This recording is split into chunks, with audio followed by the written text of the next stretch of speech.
Olá, sou o professor Nivaldo Lourenço. Está no ar Gestão Pública em Debate, um programa do curso superior de Tecnologia em Gestão Pública, da Faculdade de Tecnologia Internacional, FATEC Internacional, uma instituição do Grupo Educacional Uninter em convênio com o Instituto Wilson Pickler.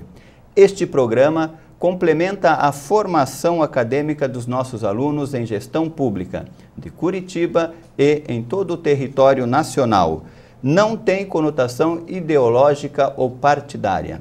Entretanto, analisamos assuntos de interesse da academia e da comunidade, sob o ponto de vista político, econômico e social. É transmitido pela CWB TV Comunitária de Curitiba, Canal 5 da NET e 72 da TVA.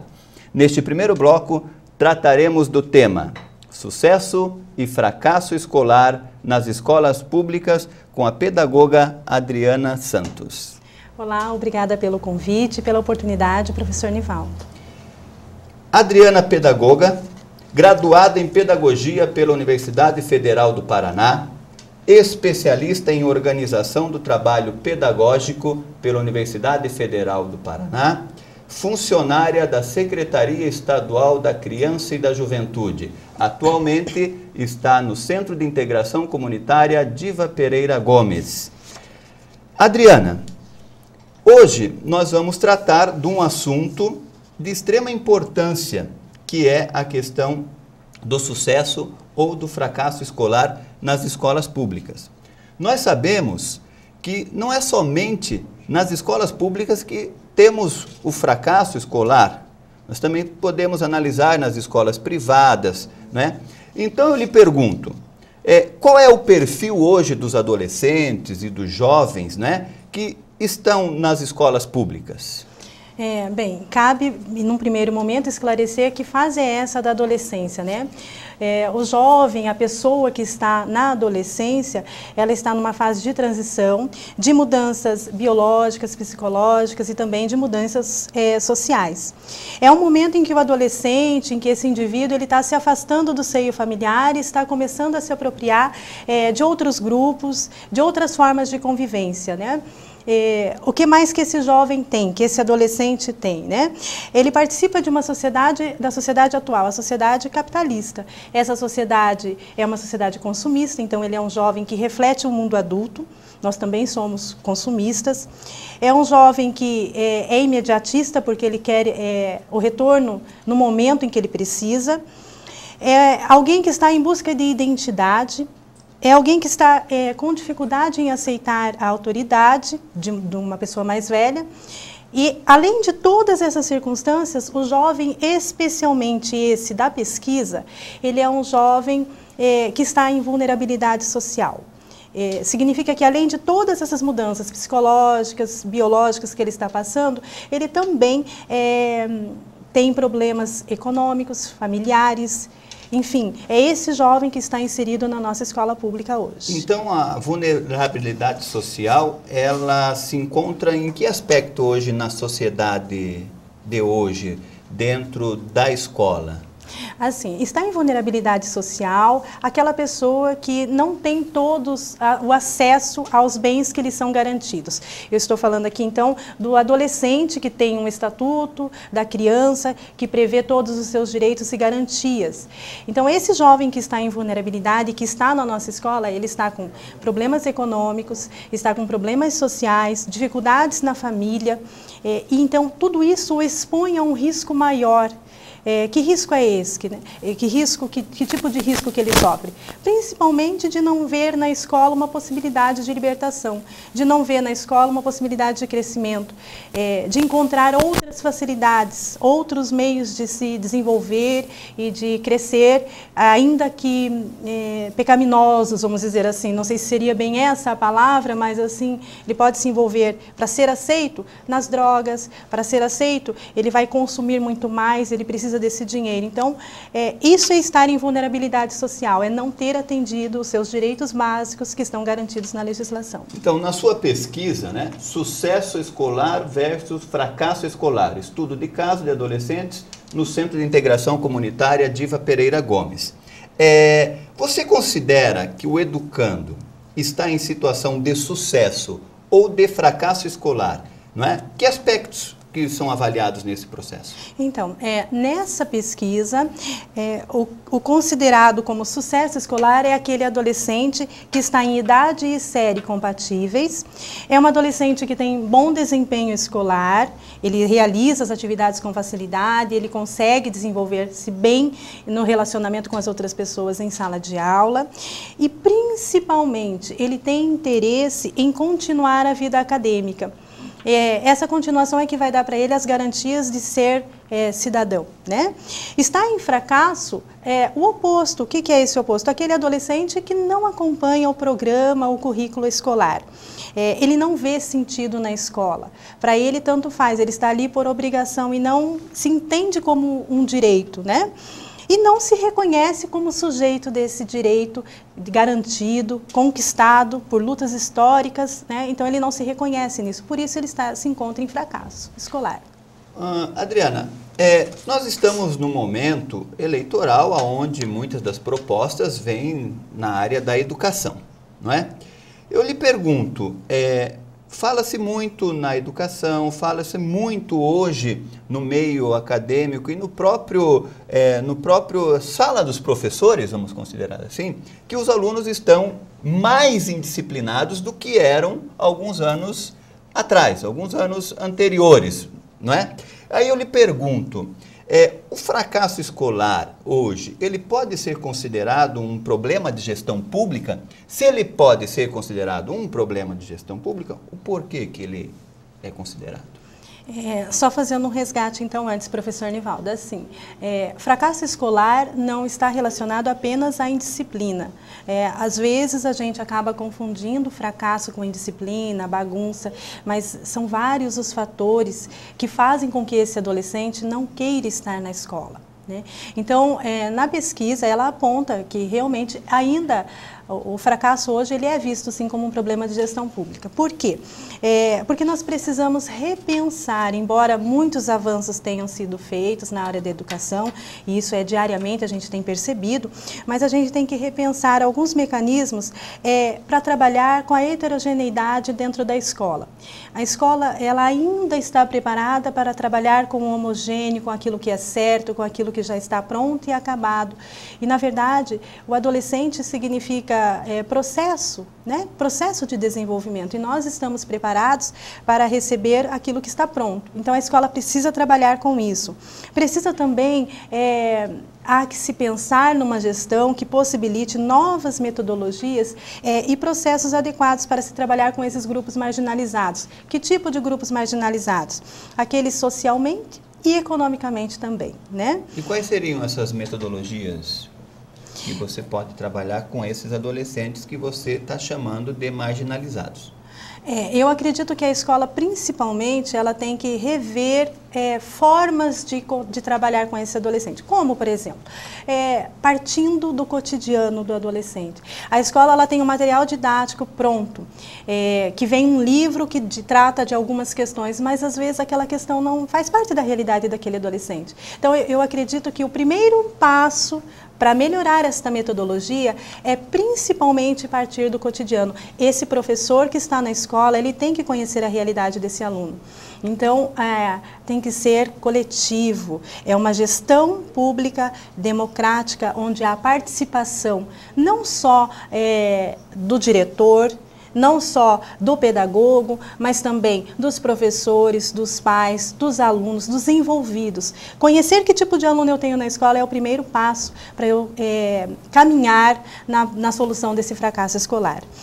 Complementando ainda, professor Nivaldo, Com relação à situação econômica precária que nós temos hoje, né? Os alunos estão dentro das escolas. Então, exige-se hoje do poder público medidas para garantir o acesso. O acesso nós já temos. O que nós precisamos garantir ainda mais é a permanência. Não apenas a permanência do adolescente em sala de aula, mas também o seu bom desempenho escolar. A escola é uma instituição de projeto educacional, que tem que atender também um projeto político de sociedade, que tipo de sociedade nós queremos, para que sociedade nós trabalhamos, e principalmente atender o projeto pessoal dos sujeitos envolvidos, que são os nossos adolescentes. A senhora me corrija se eu não... Mas Marx, ele enfatiza o trabalho como uma categoria fundante para se pensar o meio social. Não é? E a senhora traz, então, todo esse processo do meio social, a escola, a família, não é? E, entre outras categorias que Marx coloca, ele fala do trabalho e da alienação, não é? Quais os aspectos dos estudos de Marx que são contemplados na sua pesquisa e que vêm, então, a trazer esse pensamento ao meio social, onde convive esse adolescente, não é? Sim. Então, só relembrando, o público-alvo da pesquisa são adolescentes da Guarda Mirim, né, do Centro de Integração Comunitária Diva Pereira Gomes. Esse adolescente que está lá, ele também está inserido no mercado de trabalho. E o que a pesquisa demonstrou? Que esse adolescente se volta muito mais para o trabalho do que para a escola. Então, ele cumpre uma etapa, não todos, porque a avaliação da pesquisa foi alunos com sucesso e também com fracasso. Mas esses que estão na situação de fracasso, eles se realizam apenas pelo trabalho.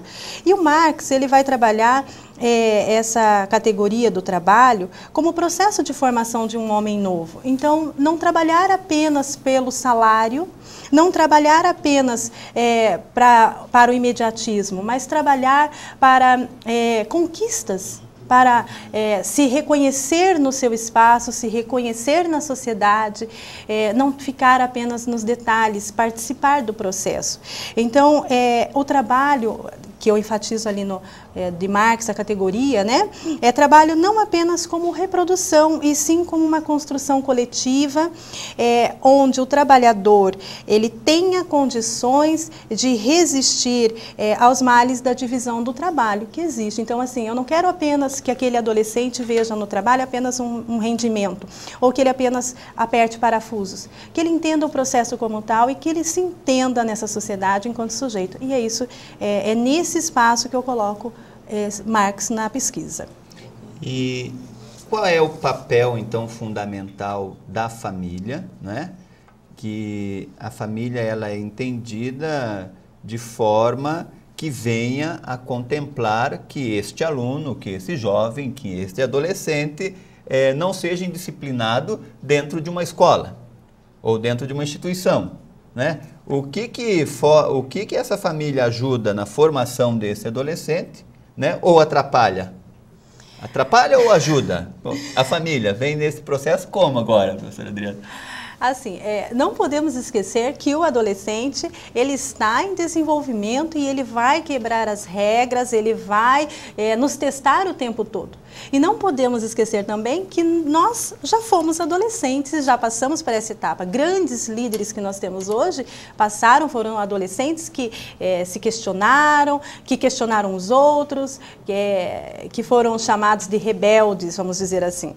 E a família, nós entendemos a família ainda, e ela tem que ser mesmo o grande pilar da sociedade, né? É o primeiro grupo social, ali são transmitidas as regras, os valores e comportamentos.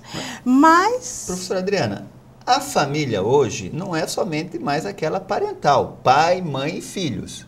Hoje nós temos pai, madrasta, o filho, o neto, a avó, o vô, enfim, o responsável legal. Como é que você consegue passar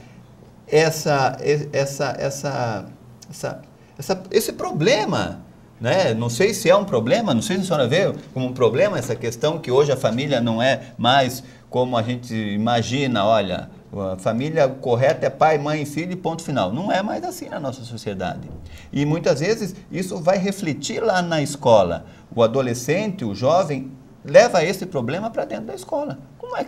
Como é que um professor em sala de aula, como é que uma professora vai trabalhar esse assunto? Por isso que é um assunto difícil de se trabalhar dentro das salas de aula, da própria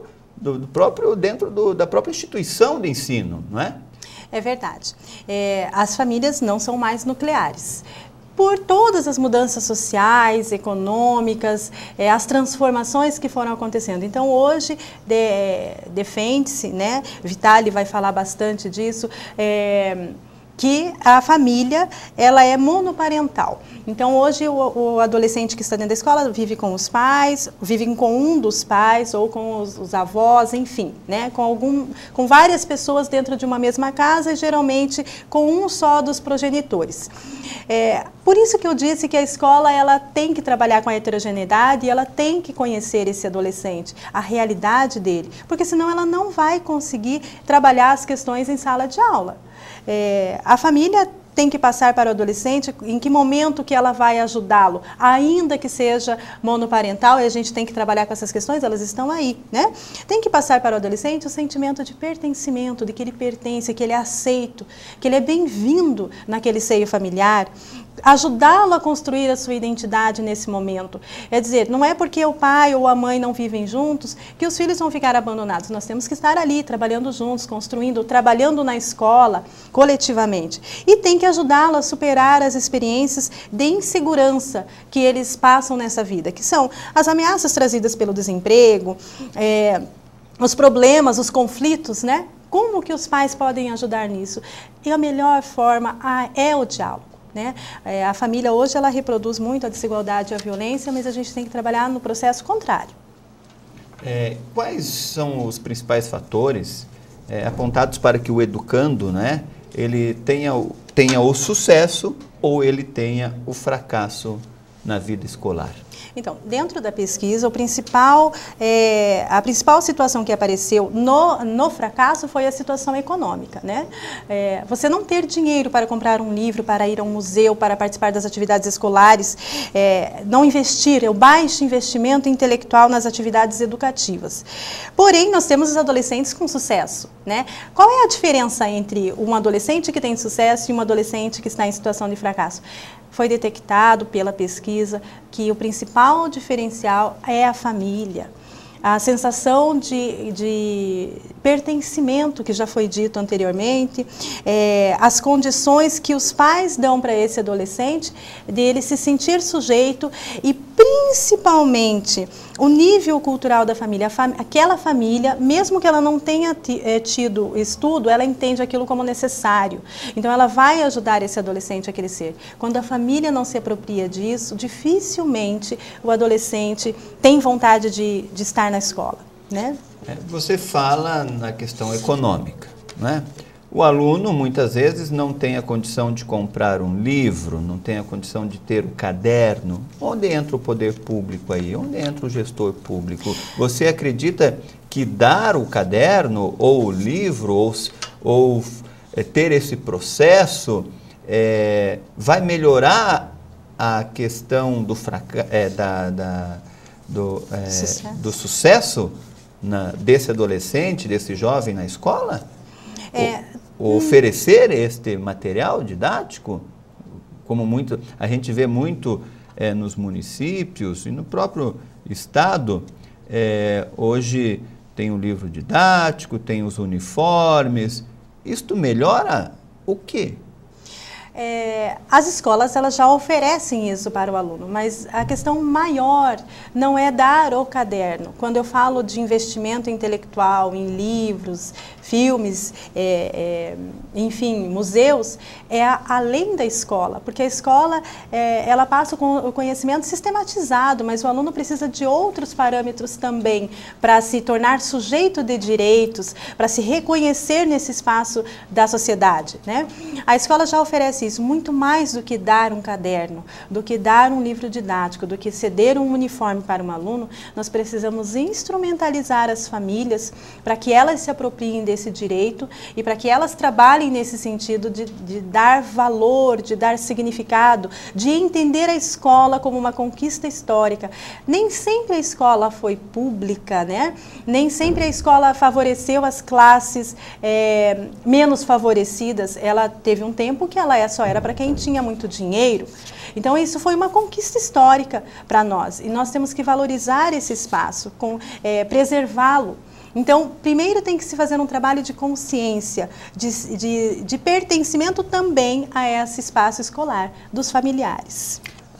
Se eu não estou enganado, foi a socióloga Abramovics, quem tem vários temas. Ela fala da criança e da infância, as diferenças, a exclusão social, relação racial. Eu lhe pergunto, onde está a questão, é verdade isto ou não é, que o lugar de repetente não é só um lugar de negatividade?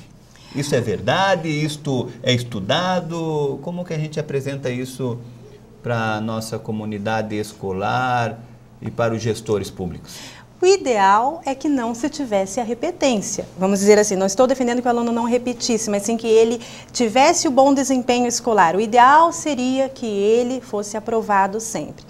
Mas quando o aluno reprova de ano, ele indica algumas coisas. Então, a repetência, e a Abramovics vai falar sobre isso, ela analisa a repetência do ponto de vista do sujeito. Então, esse adolescente, quando ele fracassa, esse aluno, quando ele não fracassa sozinho. A instituição fracassa com ele. E eu digo, não é só a escola que fracassa. Fracassa a família, fracassa o poder público, fracassa todos nós, né? O que ela sinaliza quando o aluno reprova? Sinaliza que algo não vai bem na escola, algo não vai bem na família. Ela indica que nós temos que, como já foi dito, repensar formas de aprender, novas formas de aprender, repensar novas metodologias, repensar a atuação do professor. Claro que muito se tem feito para que esse professor esteja sempre se especializando, esteja se aproveitando nesse mercado, né, que nós estamos aí, mas um novo olhar para as dificuldades desse adolescente é preciso. Então, quando aponta a repetência, aponta para a gente repensar isso. É mais que um problema de indisciplina e bagunça, né?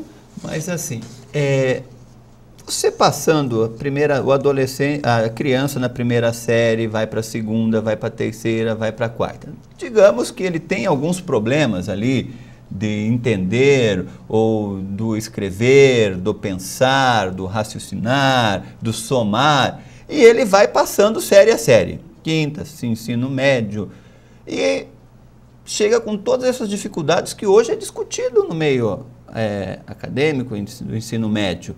E daí a senhora coloca que essa reprovação, ou essa não reprovação, ela pode indicar alguma coisa? Assim, realmente, os alunos hoje, eles chegam no ensino médio sem saber ler, sem saber escrever, sem saber se expressar, sem saber dizer o que estão pensando, o que estão sentindo. Por isso que as escolas, que nós temos que trabalhar, é um trabalho nosso enquanto professor, enquanto pedagogo, enquanto partícipes desse processo, né? Repensar as metodologias, reconstruir o projeto político-pedagógico da escola, pensar uma forma de incluir a família, de fato, nas ações que estão acontecendo com os seus filhos, né? O que eu quero dizer com isso? Fazer com que esse adolescente seja cidadão e participe utilmente da sociedade, no poder de decisão, interferindo, apresentando seus pontos de vistas, apresentando o direito de escolher. Né? Muito mais que um direito de falar, é um direito de escolher. Eu escolho saber que caminho eu quero tomar. Como que eu faço para seguir isso? Eu escolho entre comprar esse produto e comprar um outro produto. E só através da educação, só através de um saber sistematizado e implementado na prática é que nós vamos conseguir isso. Pois é, professora, nós poderíamos estar aqui citando Saviani, enfim, o filósofo, mas nós estamos chegando ao nosso final. Então, para nós considerarmos o nosso final desse primeiro bloco, eu gostaria que a senhora falasse, né, sobre as suas considerações finais e levasse isso em termos de gestão pública nas escolas. Então, eu acredito que, para finalizar, a gente precisa repensar o projeto político-pedagógico em termos de gestão pública, né? É uma construção coletiva e democrática. Precisamos repensar medidas que favoreçam e instrumentalizem as famílias. Precisamos ampliar a rede, ou seja, a educação articulada com a saúde, com o transporte, com a segurança, né? E ações também que articulem a permanência e a apropriação dos saberes historicamente acumulados, né? A partir da realidade do aluno. Então, a partir de uma sociedade, de uma concepção histórico-crítica, para que esse aluno possa se desenvolver bem. No mais, eu agradeço a oportunidade, o convite e deixo em aberto, estou à disposição para esclarecimentos, dúvidas e sugestões no que disser respeito ao tema trabalhado hoje. Chegamos ao final do nosso primeiro bloco, agradecemos a professora Adriana e que se alguém quiser enviar algum e-mail para a professora Adriana é adriana.pedagogia@ufpr.br. Vamos aos nossos intervalos.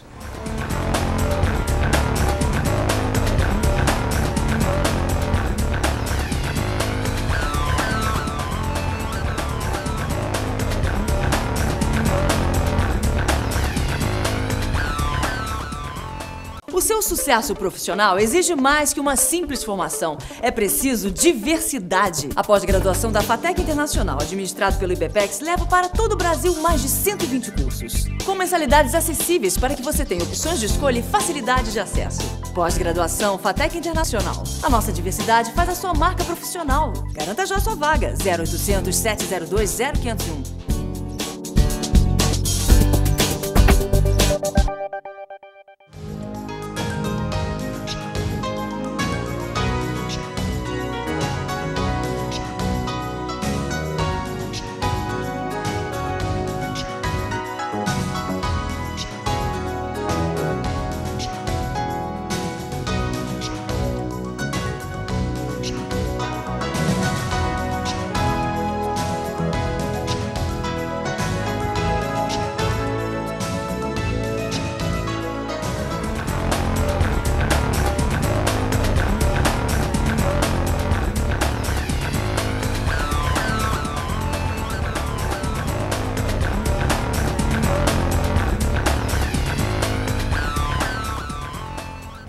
Retornamos ao Gestão Pública em Debate, um programa do curso superior de Tecnologia em Gestão Pública da Faculdade de Tecnologia Internacional, FATEC Internacional, uma instituição do Grupo Educacional Uninter em convênio com o Instituto Wilson Pickler.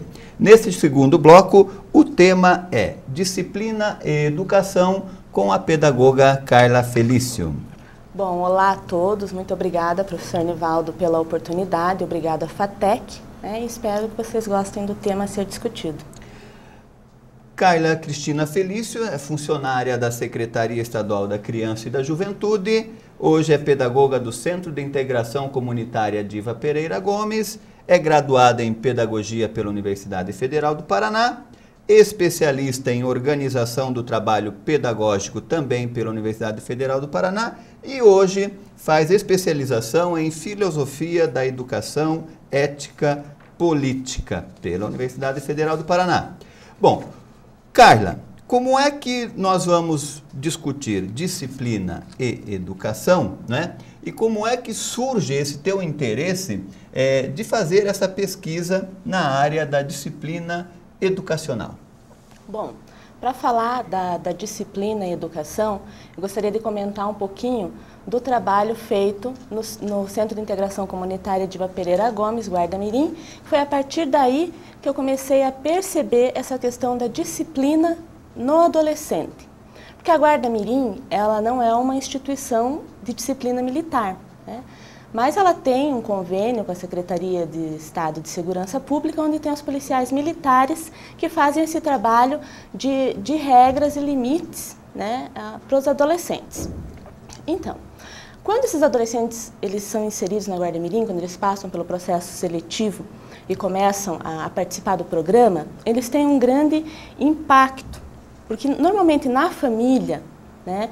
E no seu convívio social, ele não tem essa questão dos limites e das regras, justamente por ele estar, né, em situação de vulnerabilidade social. Então, esse adolescente entra na Guarda Mirim, ele começa a ter todo esse contato com esses limites e com essas regras. E minha preocupação era como ele está internalizando, né, esses limites e essas regras. Será que ele está levando isso que ele está aprendendo para fora da Guarda Mirim, para sua casa, para a escola, né, para o seu convívio com os familiares? Essa era a minha maior preocupação, de como que ele está internalizando, se está internalizando e se está sendo bom para ele. No seu trabalho, né, a percepção dos adolescentes em relação à disciplina militar. No Centro de Integração Comunitária, Diva Pereira Gomes, Guarda Mirim do Paraná. Qual metodologia que venha a ser estudada para que saia essa pesquisa? E mais, você acredita que nas escolas públicas também deveria ter o regime militar?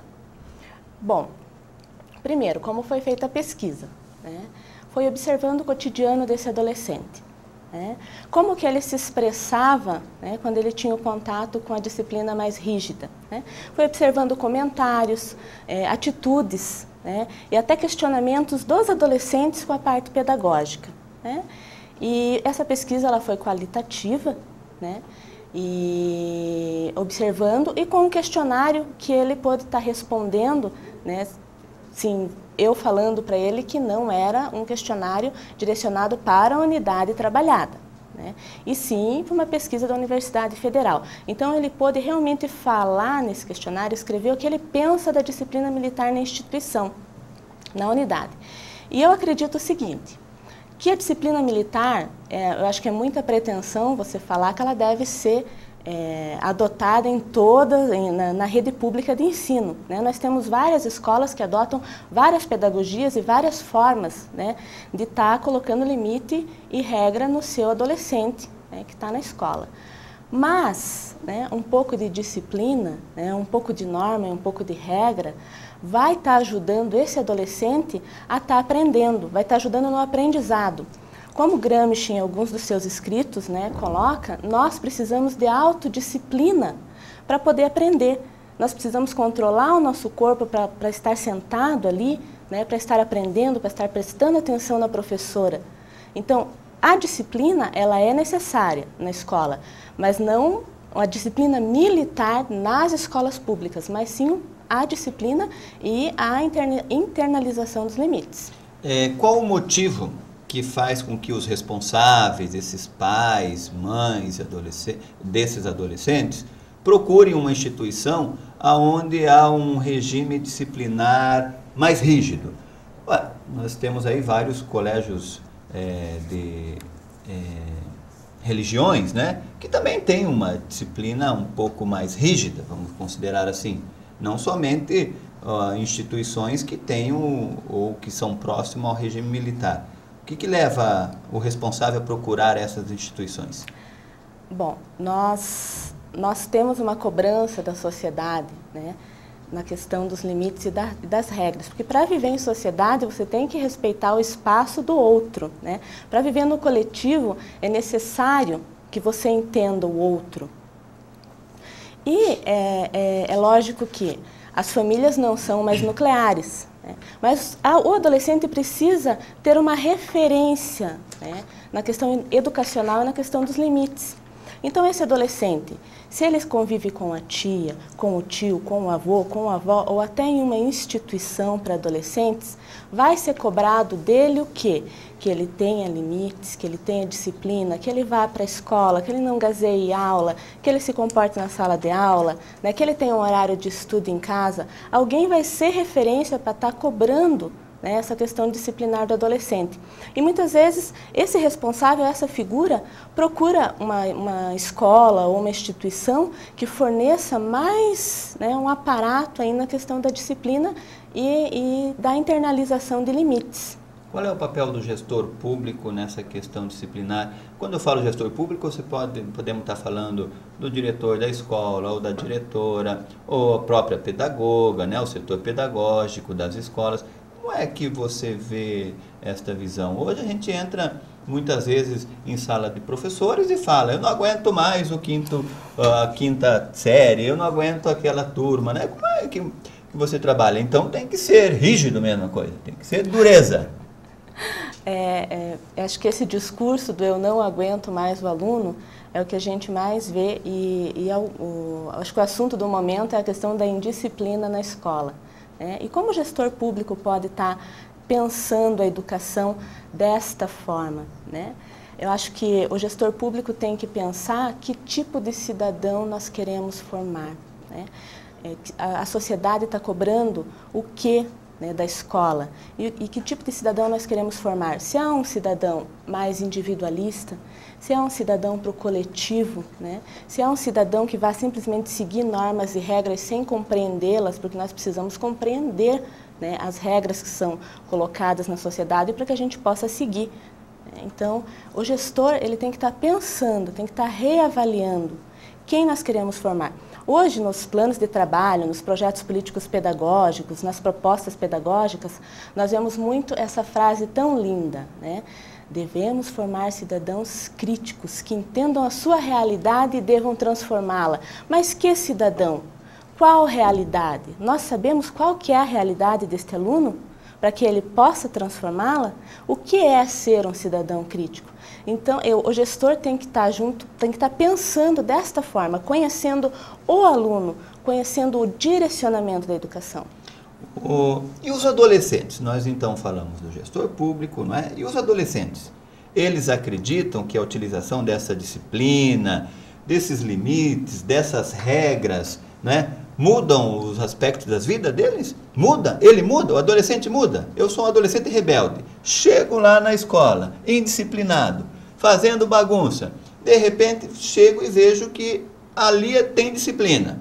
Não pode isso, não pode aquilo, porque muitas vezes o jovem adolescente ele fala, pô, não pode nada ali? O que eu posso? Não é? Então, qual é a visão deste adolescente lá dentro?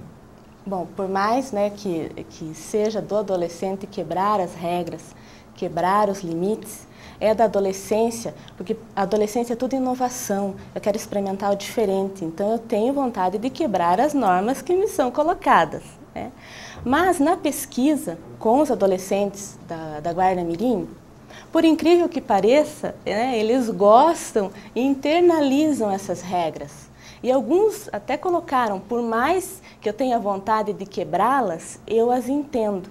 Então, eles acabam carregando essas normas para a escola. Né? Eu sou uma aluna da Guarda Mirim, eu estou aqui na escola, então eu trabalhei limites e regras dentro desta unidade que eu acabo aplicando aqui na escola também, na minha casa, dentro do ônibus, em lugares que eu tenho que viver coletivamente. Então, eu acabo respeitando o limite do outro.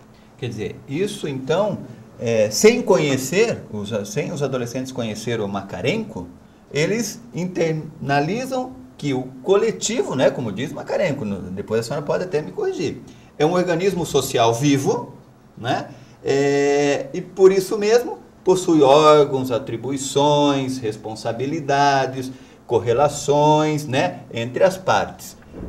O jovem, ele internaliza isso para ele, então?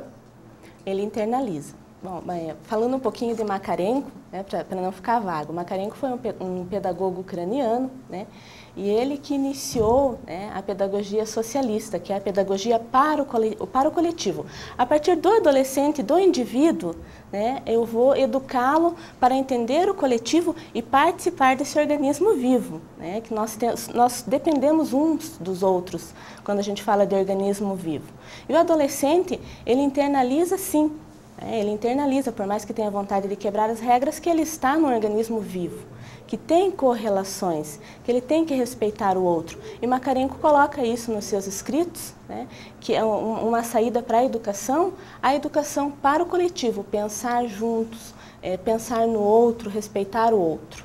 O adolescente consegue pensar no outro? Consegue.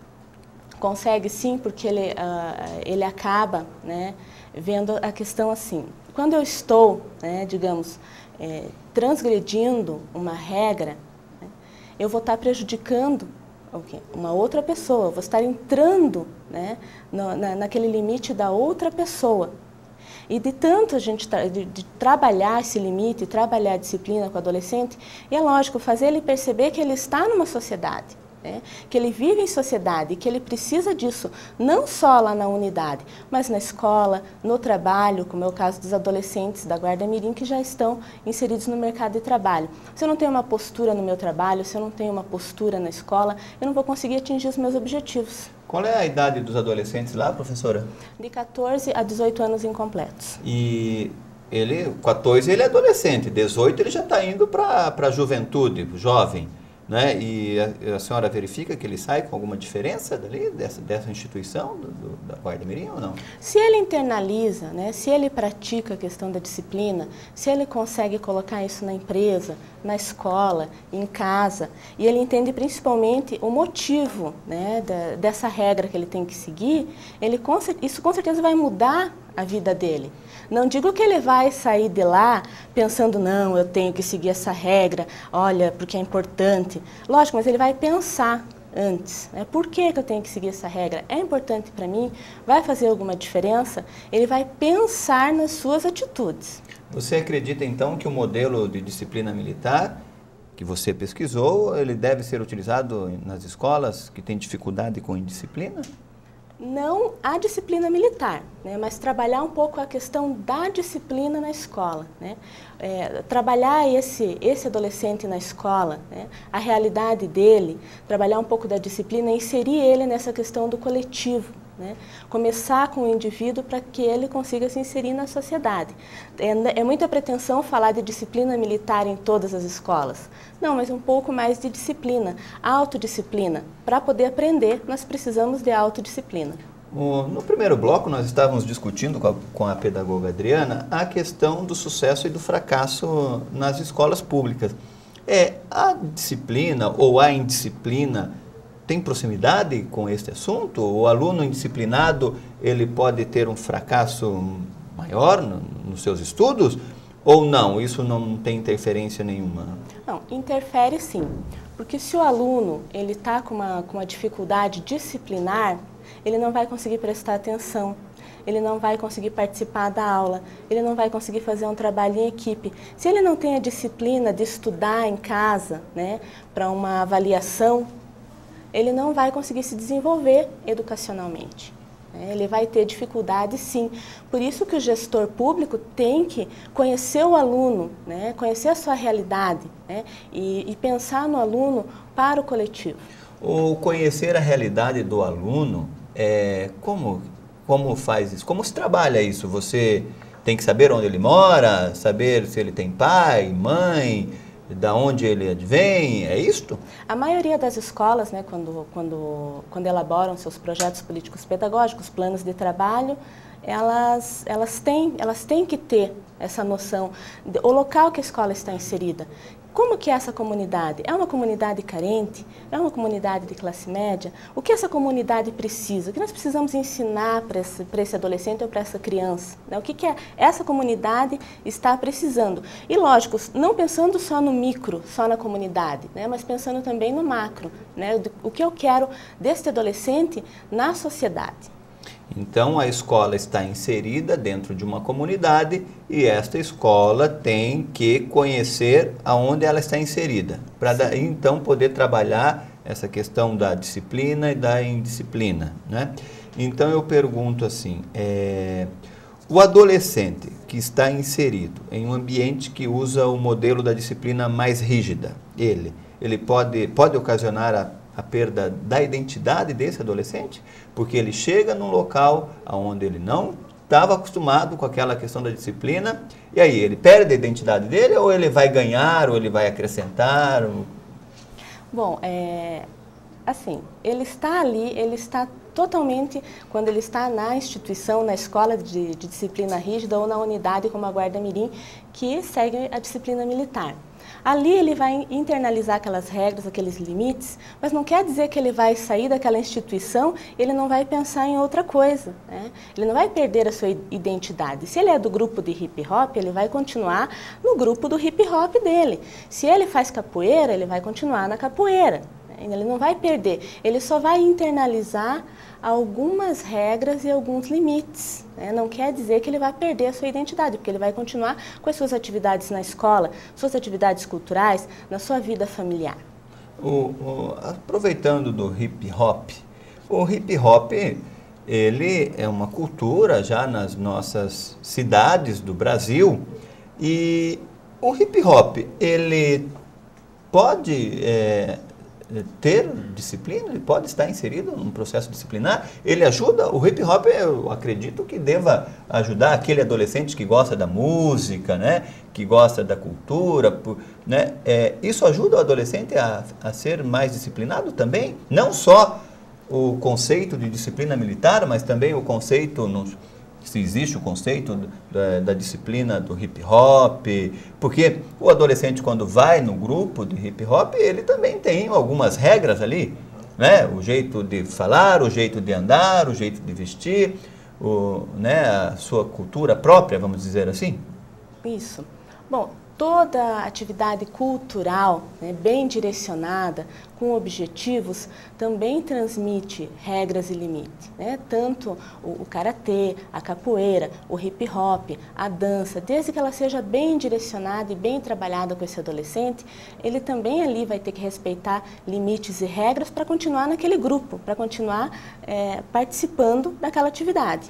O que os adolescentes falaram tanto nessa pesquisa? Qual o resultado delas? Falaram bem, falaram mal, falaram, né? O que eles dizem? Assim, eu gosto de estar inserido porque ele pode estar num programa onde tenha disciplina mais rígida, aí ele vai para uma outra escola, né? E de repente não é tão disciplinado, não tem tanta disciplina, ou as regras são quebradas com mais facilidade. O que os adolescentes falam? Então, eu gostaria que a senhora falasse agora como um adolescente. O que ele fala para a senhora? Bom, o que ele fala? Quando nós pensamos em seguir disciplina rígida, nós pensamos o seguinte: meu Deus, esse adolescente odeia isso. Mas não é bem assim. Ele sente a necessidade, né, de ter essas regras, de ter esses limites. Nós também sentimos. E muitos adolescentes escreveram: olha, eu gosto da disciplina porque eu aprendi a ter postura com o meu corpo. Eu aprendi a prestar mais atenção na aula. No ônibus, eu aprendi que existem outras pessoas que estão no transporte coletivo junto comigo e eu tenho que respeitá-las, né? E principalmente o que eles frisam muito quando eles estão com o uniforme da Guarda Mirim, eles sentem uma grande responsabilidade de levar o nome da unidade, né? De levar o nome da disciplina, né? Da regra. Então eles internalizam fora e eles gostam, a maioria gosta e aprendeu alguma coisa com a disciplina militar da unidade. Não só pensando na disciplina militar, mas na questão dos limites e das regras compreendidos, esclarecidos. As regras existem. Nós, que somos cidadãos, nós temos que cumprir a Constituição, não é? A Constituição Federal, a Constituição Estadual, Código de Trânsito. Quer dizer, os colégios e as escolas públicas e também privadas têm os seus regulamentos. Esses regulamentos são construídos junto com o projeto político-pedagógico, ou no mesmo processo, né, de interface aí. Então, eu lhe pergunto, quais são os apontamentos para os seus estudos futuros em relação à disciplina e à educação? Não, nós temos muito que discutir ainda, né, na questão da disciplina e da educação, né? Quem nós queremos formar, como, se é importante, né, a disciplina, né, e estudar as instituições, né, que aplicam a disciplina mais rígida, se esse adolescente realmente está internalizando e contando também com as diferenças sociais, que nós temos várias escolas voltadas, né, para classes sociais diferenciadas, né. Além da escola pública, nós temos escolas privadas, né, nós temos outras escolas que aplicam a disciplina militar. Então, analisar a questão da disciplina como um todo, né? Todas as instituições, como que está sendo aplicada, se está sendo bem recebido, o que está faltando na escola pública. Será que nós podemos pegar alguma coisa de uma outra instituição que esteja tendo sucesso, né, com a disciplina e começar a comparar para a gente poder solucionar, né, ou pelo menos amenizar a questão da indisciplina na escola. Quem que participa da construção desse projeto político-pedagógico? Somente os professores, o gestor, que é o diretor, o prefeito pode participar? Como que funciona isso? Os alunos, os pais, a comunidade? E um projeto político-pedagógico ele é um documento importante para a gestão da educação, seja a gestão local, localizada, como a senhora falou, na comunidade, ou seja, ela mais ampla para um município, para um estado. Quem participa? Como faz isso? Olha, o certo é que ele seja construído coletivamente. Dentro da escola tem que participar todos, né? Inclusive os alunos. Todos têm que participar, todos têm que dar a sua contribuição. Como está a escola que eu estou trabalhando? Será que eu, como no meu papel de professor, estou fazendo a coisa certa em sala de aula? Eu no papel da direção, a pedagoga no papel da pedagoga? Quem é esse aluno?